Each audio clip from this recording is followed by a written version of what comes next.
Welcome back to Stubbs Aquatics. In this episode, I'm going to be taking you through the process of where I get my shubunkins ready for spring spawn. For the most part, I breed most of my shubunkins at my mom's place, as my bigger ponds all have koi, and it's just not going to work out to be trying to breed my shubunkins there. Now, I've cleaned out the pond as best I can. The plants are growing. Just got to let the water warm up a bit and for it to cycle before introducing the shubunkins to breed. They've been inside all winter and are quite ready and willing to get outside, just like the rest of us.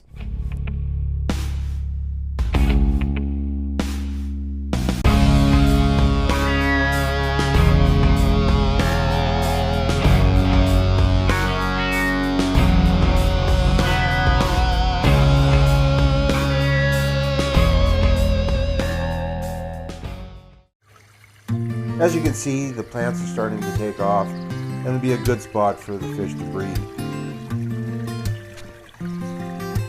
Just letting the filters cycle in order for me to get the fish back in here. My mom's ponds aren't overly deep. It's about almost 2 feet at the deepest. It's pretty shallow and is less than 500 gallons in total. Well, it's getting close to that time. I'm going to start moving some fish out today.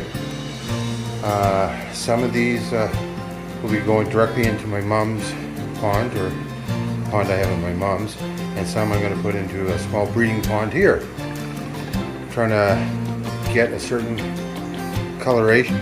I'll be using this female.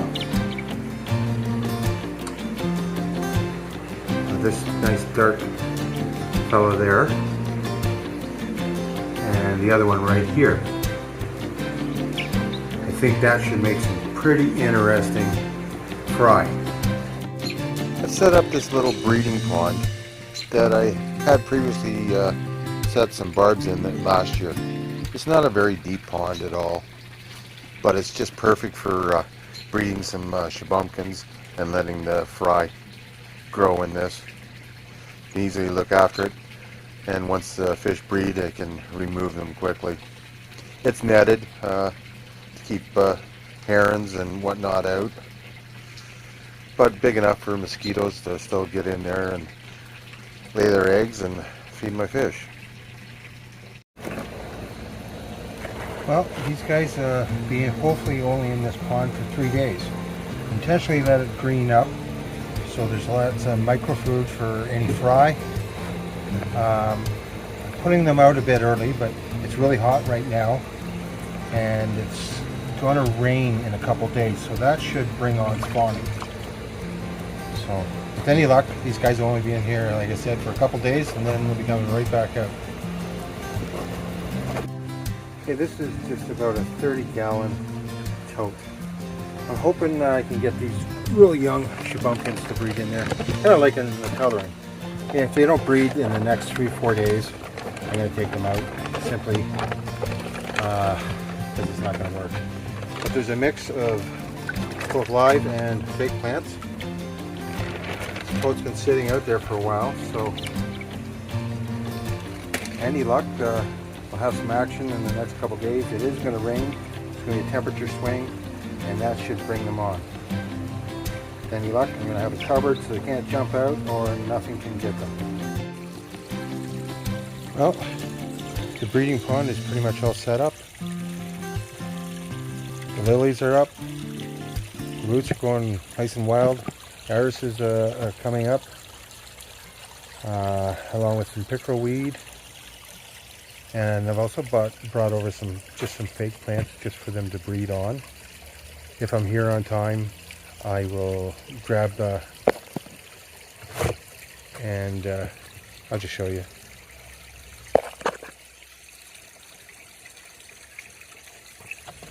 It's just some fake plants that eggs will definitely stick to, and I can take them back with me and raise them up where they won't get eaten by the parrots. Shortly they'll be back in the pond where they'll do well. My mom likes to feed them a lot, so probably get a little bit overfed, but I do a lot of water changes and constantly cleaning the filter. It makes her happy, so that makes me happy. And my mom's happy.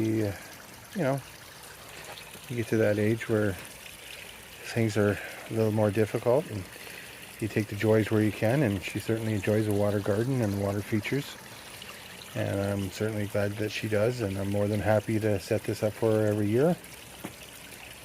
Every Mother's Day I do her a pond, and for her birthday on June 1st, I'm hoping to introduce something new to the pond for her.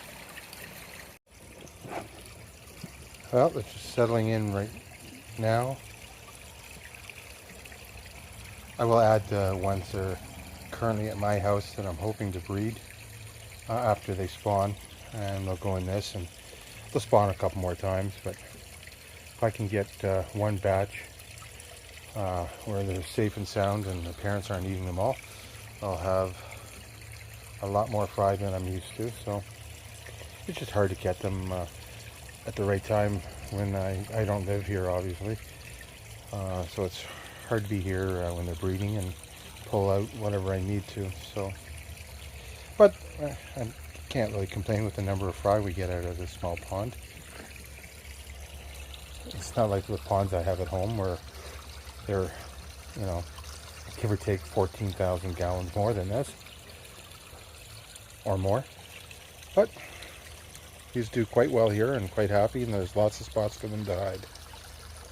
Well, the weather changed, it got cooler, and they didn't breed when they anticipated. So I had to wait a few weeks. So you can tell the plants have matured. The fish are definitely on the chase, and they commenced breeding. I was hoping they would breed more on the imitation plants that I put in, but they decided they're going to breed where they want to breed, and oh well. I did, or was able to get some of the eggs that they scattered on the fake plants and transferred them over to my place. These ones are just about ready to spawn.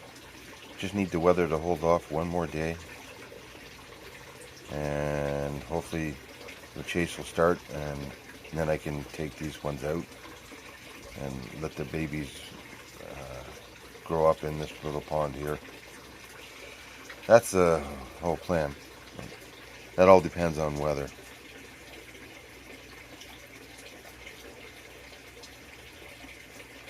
You can see the males are starting to follow her now. Thanks everyone for watching this episode on how to get your shubunkin's ready for breeding season. It's a bit of a long process, but certainly well worth it. Some years works out better than others. This year we had a temperature swing, so it set everything back a couple weeks. And not everything's bred yet, but it's going to be a process throughout the summer, so make sure you stay tuned. Speaking of that, remember to hit that like button and to consider subscribing. I would really appreciate it. Take care everyone, hope to see you and hear from you real soon. Bye for now.